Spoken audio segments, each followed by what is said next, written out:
To put the Iran deal in perspective, we turn to some of the best in the business. Margaret Brennan is our CBS News State Department correspondent who was covering the negotiations in Switzerland. David Ignatius is a columnist for The Washington Post. Jeffrey Goldberg is with The Atlantic. And David Sanger is with The New York Times and is also just back from Switzerland. Welcome to all of you. David Ignatius, let me start with you. You said this framework is better than many had feared. Why? I thought the specific provisions, and you summarized those at the beginning of the show, just were better in most dimensions than we had been led to expect. We were expecting a centrifuge number on the order of 6,500, 6,000. It's about 5,000. We were expecting a cap on enriched material to come down from 7,000 kilograms to 300 is a very substantial drop. The inspection procedures generally look stronger, more robust than we expected. There's some problems in this deal that really need to be noted. You pressed Secretary Moniz about the difference between the U.S. and Iranian's statements summarizing what's in the deal. He did not give a clear answer to that, and the reason is that right now there isn't a clear answer. There are two differences, or two versions of this, and we're going to find out between now and June which one is going to prevail. Finally, is the agreement. Yeah, Margaret, I mean, how could this deal still fall apart? There's lots of issues to be worked out. Well, in some ways, you needed two versions of this deal to go back and sell to the political constituencies in Tehran and in Washington. So some of the murkiness people will use to their own political advantage on both sides. And you did see Zarif out there, the top Iranian negotiator, saying, wait a second, what the White House is saying isn't exactly accurate about how these sanctions will be lifted. And he really zeroed in on that. Senior U.S. officials say, listen, they knew this fact sheet was coming out, they knew the way we would be describing it, and there's nothing factually inaccurate. But so much murkiness around how sanctions will actually be lifted, implemented, triggered, tweaked, particularly at the UN Security Council level, that stuff's still got to be hammered out, and that could be some of the stickiest bits in closing this deal if it's June 30th or beyond. David Sanger, how could this deal still fall apart?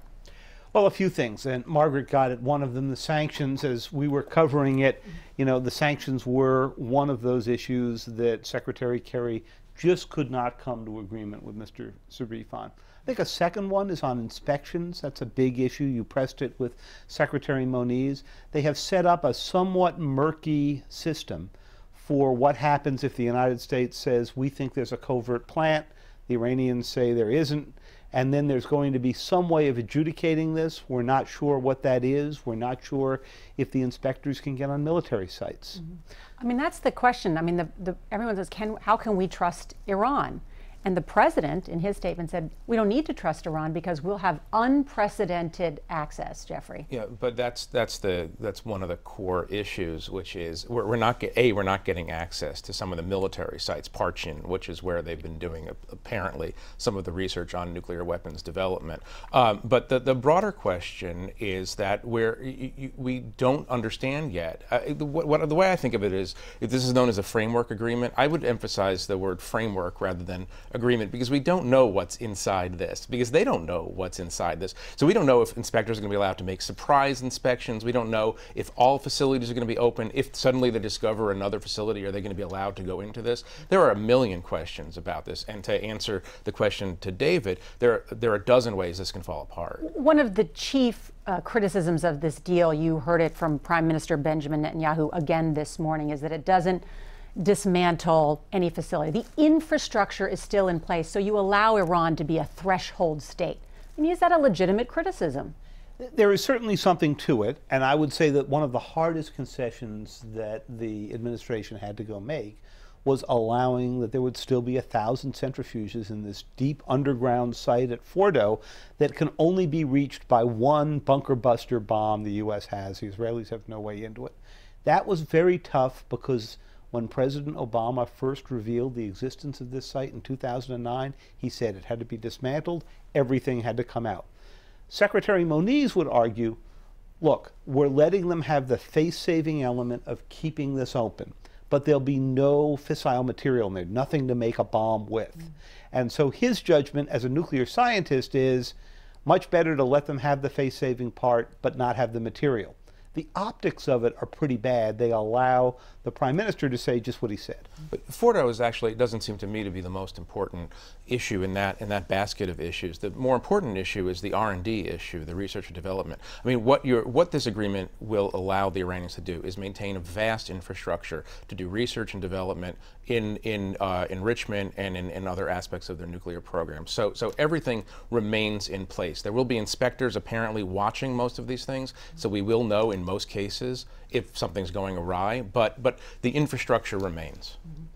What about that criticism that this administration was so eager to get a deal done that they made a great deal of concessions?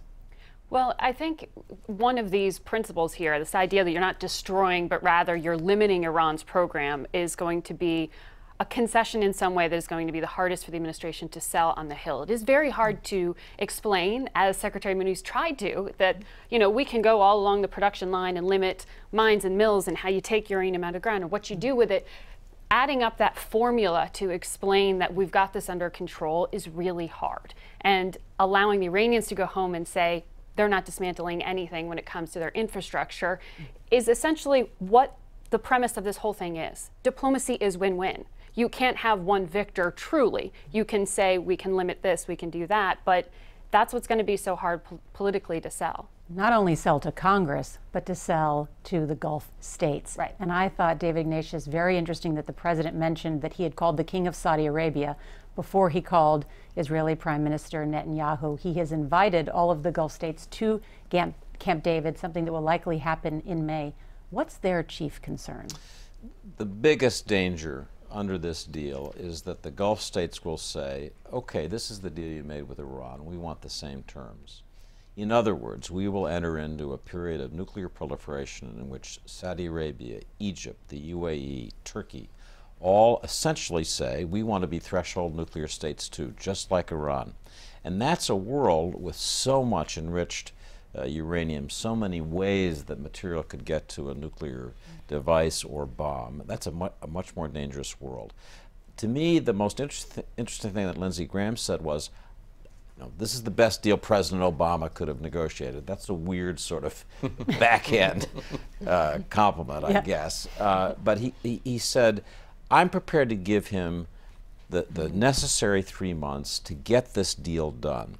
If Congress will in fact back off and let them try to finish this final agreement, that's significant because there had been fears in the administration that Congress would jump in right away. So I thought that was an important statement by Graham. David has hit on a key point, which is that President Obama has said repeatedly that the most important goal is to prevent a nuclear arms race in the world's most volatile region. So what's coming up, this summit with the Arab states, is crucially important. If the Saudis go, then it's a different world. All right, we'll talk more about that because I know that many of you are coming back. But for now, we'll be right back.